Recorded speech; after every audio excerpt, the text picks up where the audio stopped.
I say, Major Junglist, Yes, Captain Badger. would you care for a spot more tea? No, thank you, although it does seem to be the major motivation of the British Army in the latest expansion to Company of Heroes opposing France. More Frenchies. Jerry really did a number on them. They'll thin them out back to Paris without so much as a zap.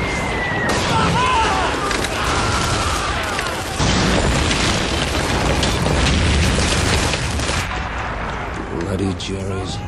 Captain Cutting, remind me to gather my own intelligence in the future. Company of Heroes is a World War II real-time strategy game released last year. It redefined what it's like having a bunch of stuff going on while a bunch of stuff is swearing at you. Get your ass over there! Where the bloody hell is Corporal Degnan? We need covering fire for our lads! Opposing France is a strong expansion which lets you play as the German Panzer Elite as they go up against Operation Market Garden, or the Brits and their allies in the liberation of Caen. Tell the Major he can have his tea now.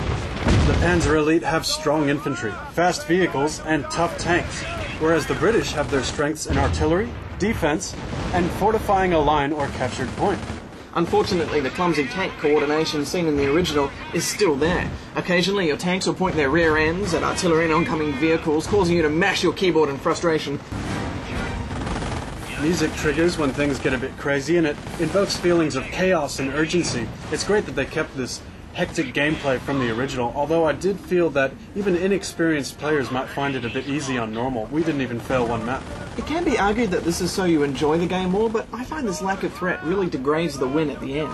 Each of the new sides have different play styles, which makes for some interesting online action, but I felt Opposing France, even though it's a bit longer than the original, didn't really capture the mood. Yeah, I felt the cutscenes didn't really tell the history of the war as well as the first one did as well. Although I think the new units and abilities are interesting and different enough to keep fans happy and new players ducking for cover. I'm giving it 8 out of 10 Luftwaffe chickens.